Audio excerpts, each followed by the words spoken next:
Bapa kami yang di surga, sebagaimana pujian yang telah kami naikkan bersama, kerinduan kami dari hati yang terdalam untuk hidup kami dipenuhi dengan kebenaran firman-Mu. Karena kami menyadari bila mana hidup kami tidak dipenuhi dengan kebenaran firman Tuhan, tidak dikontrol oleh firman Tuhan, tidak dikendalikan oleh kebenaran firman Tuhan, sekecil apapun yang kami kerjakan di dalam hidup kami, itu akan menjadi sia-sia. Oleh sebab itu Tuhan, hidup yang Tuhan anugerahkan bagi kami semua, kami tidak mau melewati itu dengan sia-sia. Dan kami rindu kebenaran firman-Mu hari ini yang akan kami baca dan dengarkan bersama. Itu juga boleh menolong kami semua untuk semakin mengerti, untuk semakin memahami apa yang Tuhan mau untuk hidup kami, sehingga setiap langkah hidup kami, siapapun kami berjalan seturut dengan pimpinan Tuhan, yaitu kebenaran-Mu. Baik hamba-Mu yang menyampaikan maupun kami semua yang mendengarkan, kiranya diberkati oleh Tuhan. Terima kasih ya Tuhan, bersabdalah kepada kami, karena kami telah siap mendengarkan sabda-Mu. Dalam nama Tuhan Yesus, kami sudah berdoa. Amin. Shalom. Ya. Puji Tuhan, sebelum saya membacakan kebenaran firman Tuhan serta menyampaikannya dalam bentuk khotbah hari ini, izinkan saya untuk menyampaikan beberapa hal. Yang pertama, tentu saya akan memperkenalkan diri. Sebagian kecil dari kita sudah ada yang kenal, bukan mengenal, tapi kenal dengan saya. Tapi sebagian besar tentu kita belum tahu. Nama saya Pendeta Trisno Kurniadi. Dilihat dari namanya jelas bukan orang Batak, karena tidak ada marganya. Istri saya itu Pendeta Niwayan Mariati, NW Mariati. Ada ikut bersama dengan kami. Ini nggak kelihatan di mana ini. Oh, di depan. Boleh berdiri nggak apa-apa. Ya, pasti Bapak Ibu kalau melihat istri saya ingat sama Ibu Pendeta NK Darwati. Nah, istri saya ini adik kandung daripada Ibu NK Darwati, makanya mirip-mirip gitu. Saya bersyukur boleh menjadi bagian dari keluarga Ibu NK Darwati, karena beberapa tahun yang lalu kami keluarga besar setelah ditinggalkan oleh ibu kandung kami, ibu mertua kami menghitung. Ternyata dari keluarga besar Ibu NK Darwati ini, Ibu Pendeta NW Mariati juga, bahwa kami menghitung-hitung dalam kedukaan itu, ternyata dari anak, menantu, cucu, dan cicit, itu ada 22 orang yang terpanggil menjadi hamba Tuhan. Dan cucu terakhir adalah anak kami yang ketiga, yang menjawab panggilan Tuhan untuk menjadi hamba Tuhan. Kami dikaruniai 3 orang anak. Anak pertama putra, lalu anak yang kedua laki-laki, dan anak yang ketiga lanang.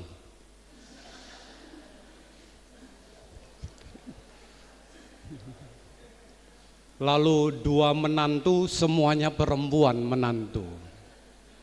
Lalu juga dikaruniai 2 cucu, perempuan juga. Jadi saya sekarang kalah karena lebih banyak perempuannya. Anak saya yang pertama melayani di Gereja Kristus Yesus yang ada di Tangerang. Anak yang kedua hidup di Bali sebagai chef. Lalu anak yang ketiga melayani di Gereja Kristen Jakarta, GKJ yang ada di Tangerang. Puji Tuhan, 2 anak kami menyerahkan hidupnya untuk menjadi hamba Tuhan, padahal dia tahu hamba Tuhan itu susah. Tapi puji Tuhan, dia menjawab panggilan itu. Dan terakhir, saya melayani sebagai ketua majelis sinode, dan tepatnya pada bulan Juni kemarin, secara organisasi kami mengakhiri pelayanan sebagai ketua sinode, dan secara fungsional tentu kami masih melibatkan diri dalam pelayanan. Jemaat Metodis Getsemani, tempat ini bukan tempat yang asing bagi kami dan anak-anak. Karena di tahun 96 sampai 2002 atau 2003 kami sering ke tempat ini. Bahkan ada beberapa pelayanan yang ditinggalkan oleh Pendeta Yakub Vartimen di saat jemaat membutuhkan pelayanan seorang pendeta dan beliau tidak ada di tempat. Beliau selalu telepon saya, tolong layani, ada jemaat begini begitu, ada jemaat yang sakit, kita baptis di rumah sakit, ada jemaat yang meninggal di Surabaya, saya yang memakamkan, ada jemaat yang perlu pendampingan di saat menyelesaikan studi, karena Pendeta Yakub tidak ada, saya yang mendampingi saat mereka menyelesaikan studi di kesehatan. Ada beberapa hal, makanya bagi kami tidak asing. Metodis di belakang dulu tempat saya mancing, tapi saya kaget, rupanya terjadi mujizat, tempat pancing menjadi tempat parkir kan begitu. Itu situasi, dan saya senang di sini ada beberapa jemaat yang masih saya kenal, ada Ibu Jun, nah, Ibu Farida ini murid saya, murid SMP atau SD dulu, murid SMP saya di Curug. Waktu beliau menikah, saya yang mewakili melamarnya gitu kan. Sebagai orang tua almarhum Joni, ya. Jadi bukan orang lain. Ini ada Pak Ginting, Pak Jarto, ya, semua teman-teman. Dulu ya sering ngumpul sama almarhum Pak Junaidi, Pak Artaban, Pak Wahab, ya semua. Ya bukan orang lain atau tempat asing bagi saya. Nah, ini sedikit Bapak Ibu tentang perkenalan yang ingin saya sampaikan, dan hari ini kita akan bersama-sama merenungkan satu pokok pikiran, yaitu panggilan menjadi hamba Tuhan. Panggilan menjadi hamba. Nah, di dalam layar itu tercatat ayat 4 sampai ayat 13, tapi sesuai dengan almanak gereja kita, bacaan kita itu dari ayatnya yang keempat sampai ayatnya yang ke-10. Yeremia pasal pertama, ayatnya yang keempat sampai ayatnya yang ke-10. Saya akan membacakan dan Bapak Ibu boleh memperhatikan di dalam Alkitabnya masing-masing. Demikian bunyi firman Tuhan. Firman Tuhan datang kepadaku bunyinya, sebelum aku membentuk engkau dalam rahim ibuku, aku telah mengenal engkau, dan sebelum engkau keluar dari kandungan, aku telah menguduskan engkau, aku telah menetapkan engkau menjadi nabi bagi bangsa-bangsa. Maka aku menjawab, ah Tuhan Allah, sesungguhnya aku tidak pandai berbicara, sebab aku ini masih muda.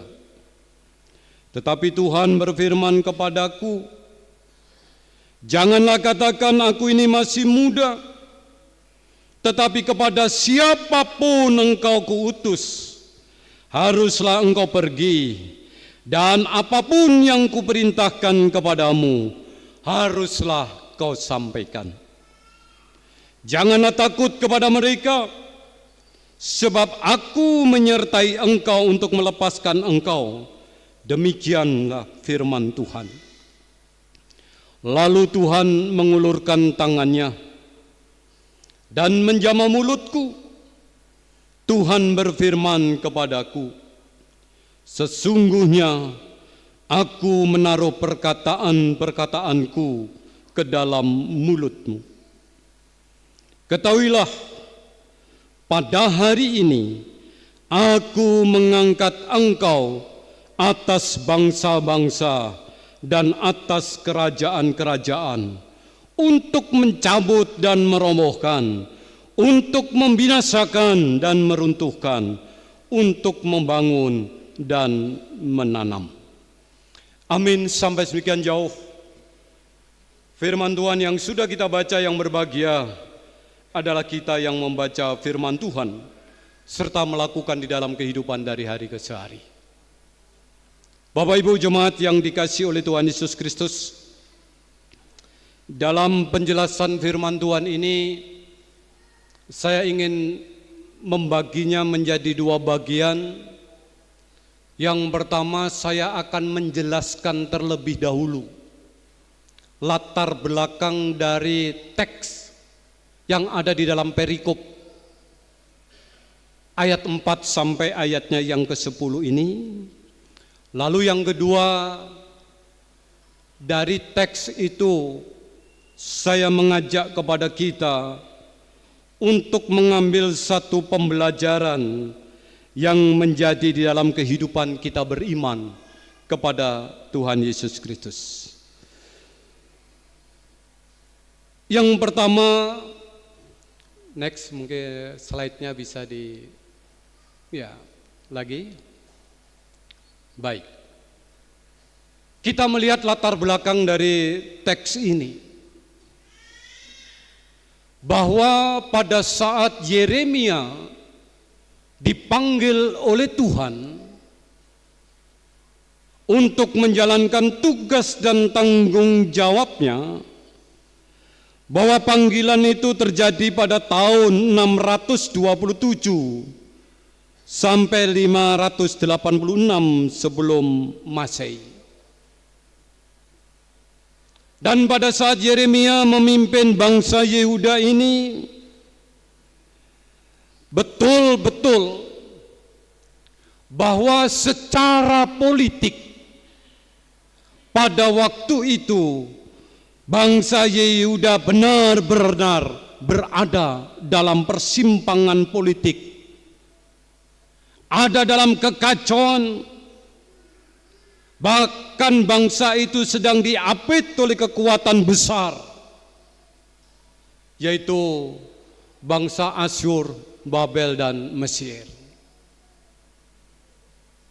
Pergolakan perpolitikan yang ada di dalam Yehuda pada waktu itu, di dalam negeri Yehuda sendiri,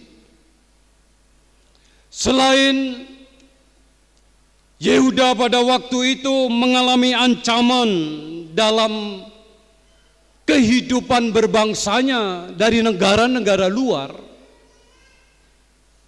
tetapi di Yehuda sendiri, di intern negara Yehuda sendiri pada waktu itu, secara politik dia tidak sedang baik-baik saja.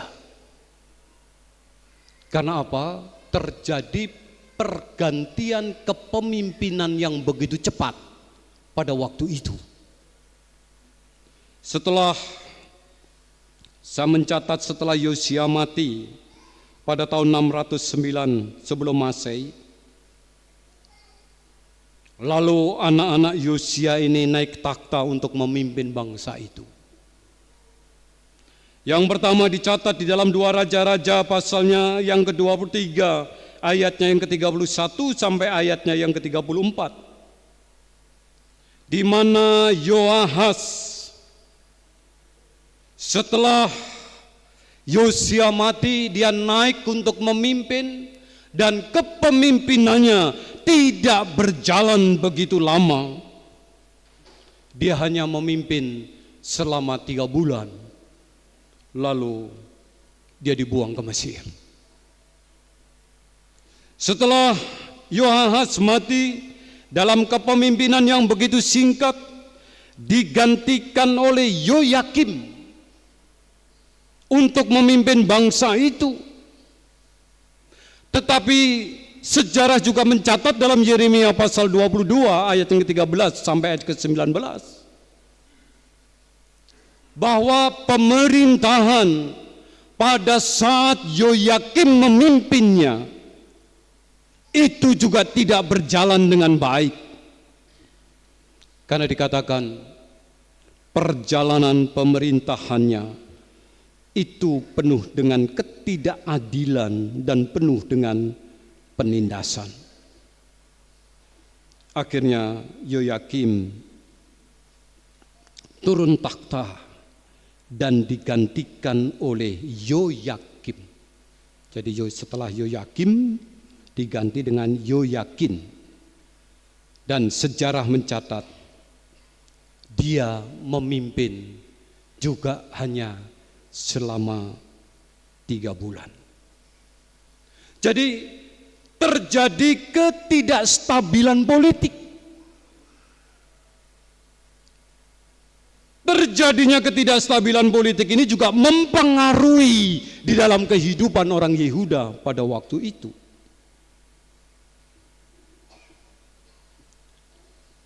Dan di samping situasi politik yang melatar belakangi kehidupan rohani bangsa Yehuda pada waktu itu juga tidak sedang baik-baik saja. Next slide-nya. Lagi. Ya. Dikatakan bahwa kehidupan secara rohani pun tidak sedang baik-baik saja. Dicatat di dalam Alkitab bahwa bangsa itu jatuh di dalam penyembahan berhala, meninggalkan Allah yang hidup, menggantikan dengan Allah yang mati, berupa patung-patung penyembahan terhadap berhala. Bahkan dikatakan hukum Tuhan sudah tidak diabaikan lagi. Lebih mirisnya kalau kita membaca dalam Yeremia pasal 2 ayat yang ke-8. Di situ bahwa para pemimpin rohani pun dia juga jatuh di dalam dosa itu. Bahkan bangsa Yehuda juga melakukan kegiatan rohani. Mereka pergi beribadah. Tetapi pertemuan ibadah itu hanya dilakukan secara formalitas. Ya, dia datang kelihatannya memuji Tuhan, menyembah Tuhan. Tapi itu hanya sebagai formalitas. Karena dia lebih mengutamakan, lebih mentaati apa yang menjadi perintah daripada Baal. Jadi Bapak Ibu yang dikasihi oleh Tuhan Yesus Kristus, secara rohani sedang tidak baik-baik saja. Karena mereka setia kepada Allah palsu dengan menyembah berhala. Secara rohani mereka juga kehilangan arah hidup. Karena dia meninggalkan kebenaran firman Tuhan. Lalu secara rohani mereka juga hidup di dalam kemunafikan. Karena dia dalam beribadah dia tidak beribadah dengan tulus, hanya sebagai formalitas. Ya hari Minggu namanya orang Kristen ya ke gereja gitu. Badannya di gereja tapi pikirannya di mana? Di luar gereja.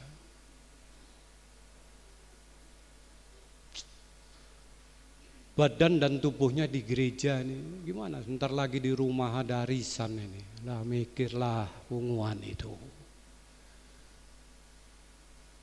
Badan dan tubuhnya di gereja, mikir juga ini. Ada yang pesan barang di toko itu. Sehingga tidak tenang. Kegiatan rohani hanya sebagai formalitas. Nah Bapak Ibu jemaat yang dikasihi oleh Tuhan Yesus Kristus, di tengah krisis politik, di tengah krisis kerohanian bangsa itu, dalam kondisi seperti itu, justru Allah memilih orang muda. Kalau kita membaca di dalam ayat 1 pasal 1, seorang muda berasal dari desa Anatot yang tidak memiliki pengalaman, yang tidak punya pengaruh, yang tidak punya kedudukan, justru dia dipilih dan dipanggil oleh Tuhan untuk memimpin bangsa yang dalam situasi politik dan kerohanian yang tidak baik. Ketika Yeremia dipanggil, ia merasa tidak layak. Ketika dia dipanggil, dia merasa lemah. Ketika dia dipanggil, dia merasa tidak mampu dalam berbicara. Sehingga dia mengatakan, Tuhan Allah, sesungguhnya aku tidak pandai berbicara, sebab aku ini masih muda. Ya, secara manusia, alasan daripada Yeremia itu tepat. Secara manusia. Bagaimana dia seorang muda dari desa Anatot, yang tidak punya pengaruh, yang tidak punya kedudukan, dipanggil untuk memimpin bangsa, dipanggil untuk menjadi seorang nabi yang dalam situasi tidak sedang baik-baik saja, apalagi secara rohani. Nah Bapak Ibu yang dikasihi oleh Tuhan Yesus Kristus, kalau dalam situasi politik dan rohani yang tidak baik itu, tiba-tiba panggilan untuk memimpin itu jatuh pada diri kita, kira-kira apa yang mau kita katakan? Mungkin sama seperti Yeremia. Tuhan, saya tidak mampu. Tuhan, saya tidak bisa. Tuhan, saya masih muda. Atau kita bilang, Tuhan, saya sudah tua, kasih yang muda saja.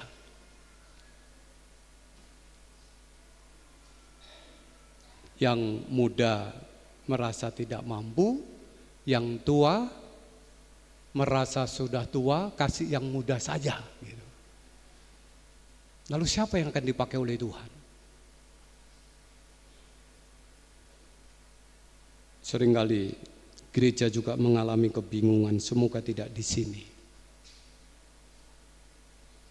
Gereja seringkali mengalami kesulitan di dalam mencari kader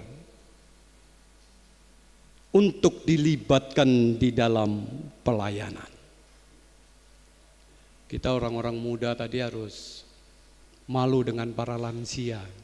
Di sini pakai usia indah, Pak. Ya, pakai usia indah. Apa malu kita sebut lansia? Siapa bilang lansia apa? Tidak berguna.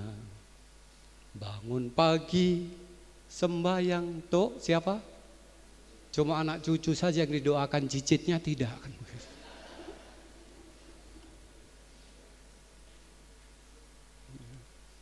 Kalau orang muda dia bilang siapa bilang orang muda tidak berguna. Bangun pagi bukan sembahyang untuk anak cucu atau untuk pacarnya atau untuk keluarganya. Bangun pagi yang dibuka HP.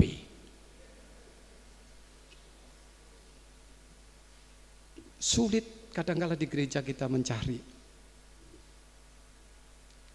Apalagi mau perayaan Natal, kadang cari panitia juga susah. Siapa ini yang jadi ketua panitia itu? Yang tua saja, lalu yang tua, ambola tua, yang muda itulah. Banyak beribu-ribu alasan yang kita gunakan, yang kadang kala hanya kita gunakan untuk menghindar dari tugas dan tanggung jawab panggilan Allah untuk kita. Bapak Ibu, jemaat yang dikasihi oleh Tuhan Yesus Kristus, Allah menegaskan bahwa panggilan menjadi hamba itu bukan soal kemampuan orang yang dipanggil itu, tetapi panggilan menjadi hamba adalah soal pilihan dan rencana Tuhan dalam hidup saya, dalam hidup Bapak Ibu, dalam hidup Yeremia. Tuhan tidak melihat engkau tidak pandai berbicara, engkau masih muda. Tetapi yang dalam panggilan Tuhan, yang Tuhan mau, kita taat, kita setia menjawab panggilan itu, bukan alasan-alasan macam-macam. Allah mengenal Yeremia sehingga Allah itu tahu. Tidak perlu alasan. Justru apa yang bodoh bagi dunia ini itu dipakai oleh Allah. Ini seringkali yang terjadi di dalam kehidupan kita. Nah, Bapak Ibu yang dikasihi oleh Tuhan Yesus Kristus, inilah konteks teks yang ada di dalam Yeremia pasal 1 ini. Situasi keadaan bangsa tidak baik-baik saja. Allah mau menolong dan mengingatkan bangsa itu. Lalu Allah memanggil Yeremia. Di saat Allah memanggil Yeremia, Allah tidak mau mendengar alasan Yeremia itu. Tetapi yang Tuhan mau adalah Yeremia taat dan setia. Karena apa? Di balik panggilan Tuhan ada kelengkapan, ada penyertaan yang Tuhan berikan kepada Yeremia. Ini konteks yang ada di dalam Yeremia pasal 1 ayatnya yang pertama sampai ayat yang ke-10. Lalu apa yang bisa kita jadikan sebagai pelajaran iman di dalam hidup kita melalui konteks itu? Yang pertama, harus kita ingat, panggilan menjadi hamba adalah inisiatif Allah. Ini perlu kita garis bawahi. Panggilan menjadi hamba adalah inisiatif Allah. Artinya bahwa panggilan tidak muncul karena keinginan kita. Panggilan tidak muncul karena kemauan kita. Tapi firman Tuhan berbicara bahwa panggilan itu oleh karena rencana Allah yang sudah ditetapkan dari sejak semula. Allah punya rencana di dalam kehidupan kita, Allah punya rencana dalam kehidupan saya, Allah punya rencana dalam kehidupan Bapak Ibu. Oleh karena itu, firman Tuhan katakan, aku melukis engkau di dalam telapak tanganku.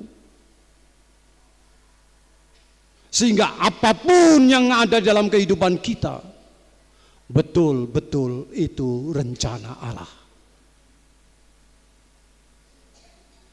Dan memang kadang rencana Allah itu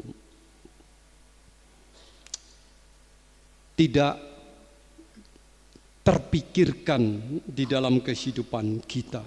Dan kadang-kadang rencana Allah yang terjadi di dalam kehidupan kita itu tidak sesuai, kadangkala tidak terbayangkan dalam kehidupan kita. Bapak Ibu, ada kisah seorang penjual bakso dari kecil. Lalu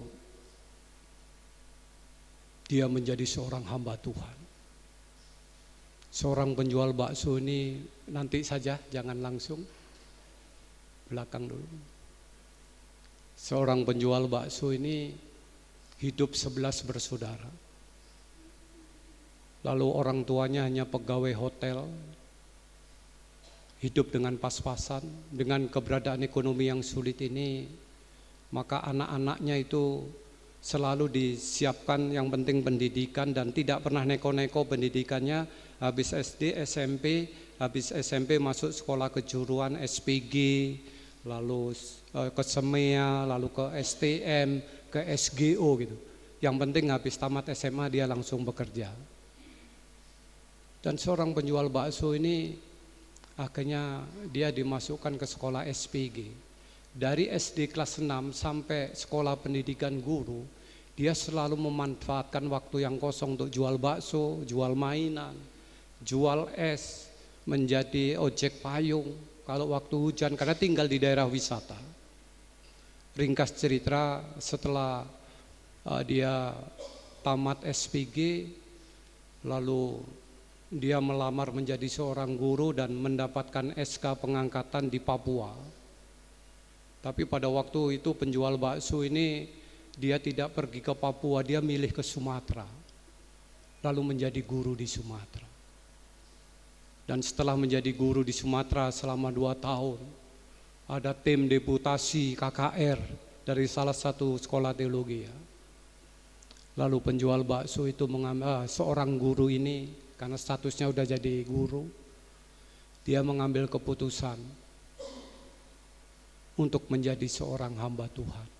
Lalu pekerjaan guru itu ditinggalkan. Tidak ada terbesit sedikit pun bahwa penjual bakso ini akan menjadi seorang pendeta. Dan siapa penjual bakso itu? Silahkan. Nah, ini orangnya yang sedang berbicara di atas mimbar ini. Jadi bekerja keras, bahkan berpikir untuk menjadi sarjana saja tidak. Dari 11 saudaranya tidak ada yang menjadi sarjana. Dan waktu itu penjual bakso inilah yang pertama kali di keluarganya menjadi sarjana, bahkan mencapai pendidikan tertinggi. Tidak terbesit sedikit pun. Tetapi rencana Allah luar biasa. Luar biasa. Allah bisa mengubah hidup kita dalam sekejap.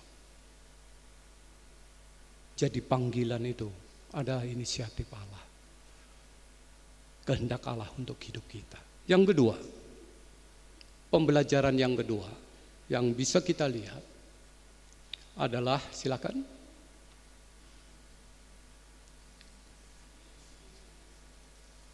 Tuhan tidak membutuhkan alasanmu, tetapi ketaatan dan kesetiaanmu pada panggilannya.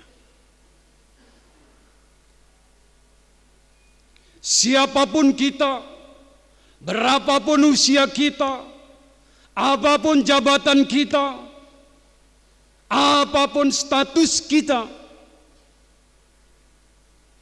Di saat Allah mengendaki untuk kita dipakai dalam pelayanan, Allah tidak menginginkan alasanmu, tapi yang Allah inginkan adalah kita menjawab panggilan itu dengan taat dan setia. Yeremia katakan, aku masih muda, aku tidak pandai berbicara. Kalau kita membaca dalam tokoh-tokoh Alkitab, Bapak Ibu yang dikasih oleh Tuhan, banyak alasan yang disampaikan oleh para tokoh Alkitab untuk menjawab panggilan Tuhan. Kita mengingat Musa. Kalau kita membaca dalam Keluaran pasal 3 ayat 11. Dia katakan di saat dia diminta tolong oleh Tuhan untuk melaksanakan misi Tuhan dalam menolong bangsa Israel, dia katakan apa? Aku ini masih, siapakah aku ini? Tuhan, aku tidak pandai berbicara. Itu yang dilakukan oleh Musa. Utus saja orang yang lain, jangan saya. Dan akibatnya apa? Tuhan, dikatakan murka, Tuhan marah. Karena penolakan terhadap panggilan itu.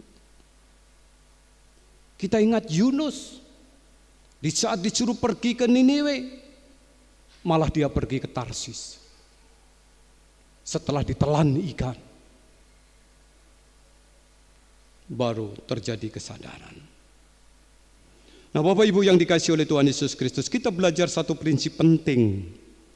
Sekali lagi, bahwa Allah tidak membutuhkan alasan dari kita, tapi Allah membutuhkan ketaatan di dalam kehidupan kita. Apapun yang Tuhan mau, jangan banyak alasan. Yang penting kita taat. Yang ketiga, pembelajaran yang ketiga, yang saya lihat di situ bahwa Allah memperlengkapi dan menyertai hambanya. Allah memanggil, Allah menetapkan, Allah juga yang menyertai serta memperlengkapi dalam pelayan. Di saat Yeremia katakan tidak bisa, Allah memperlengkapi kepada Yeremia.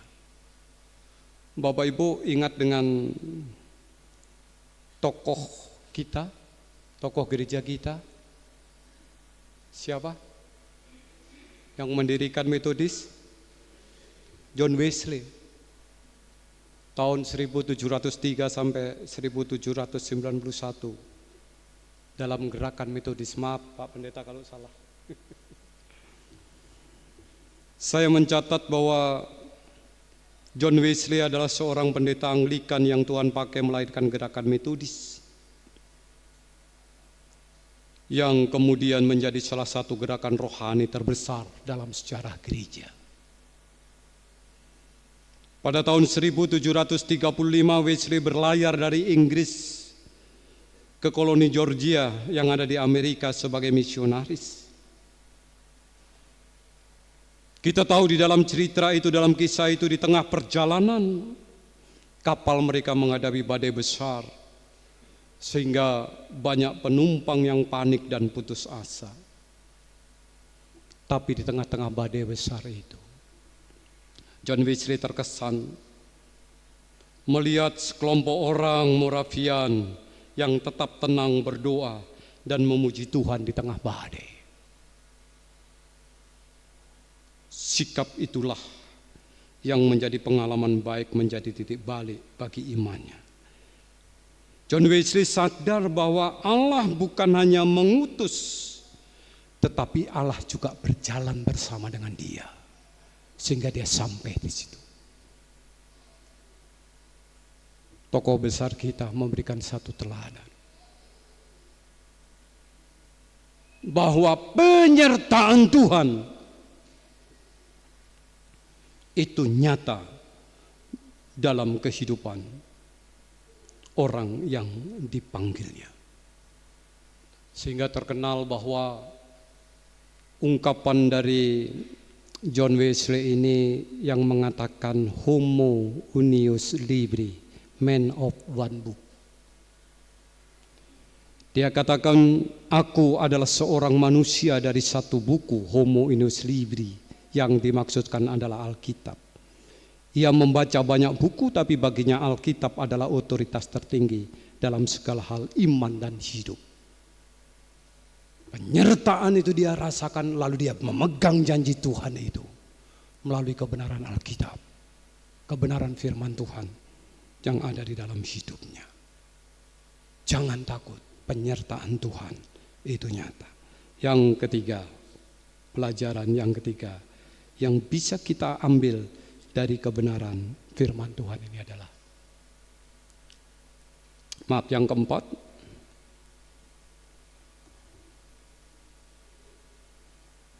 tanggung jawab panggilan seorang hamba.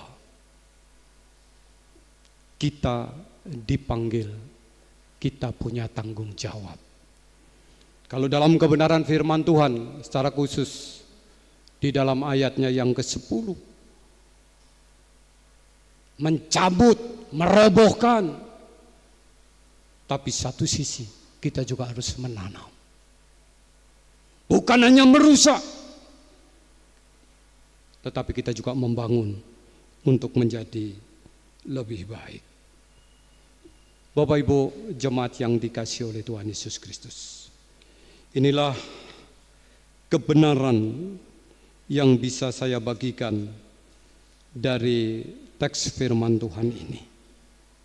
Dan sebagai penutup, silakan, panggilan menjadi hamba Tuhan atau panggilan menjadi hamba adalah satu kehormatan yang luar biasa sekaligus tanggung jawab.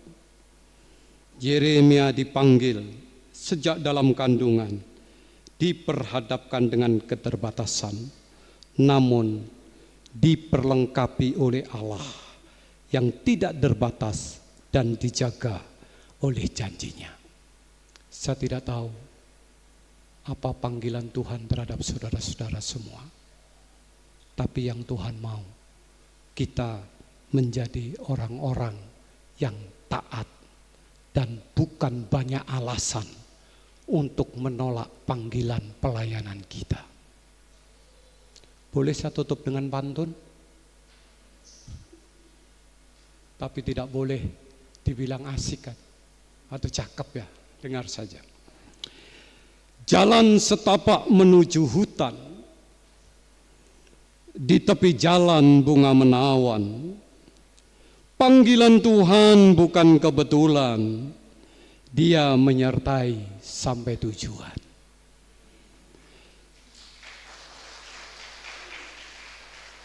Karena ditepui saya tambah. Pergi ke pasar minggu membeli rambutan, jangan lupa singgah di balai buntar. Yang Tuhan minta hanyalah ketaatan, bukan alasan untuk menghindar. Mari kita berdoa. Bapa di surga, kami bersyukur untuk kebenaran Tuhan meteraikan dalam hidup kami, dan ajar kami dengan setia untuk melakukannya.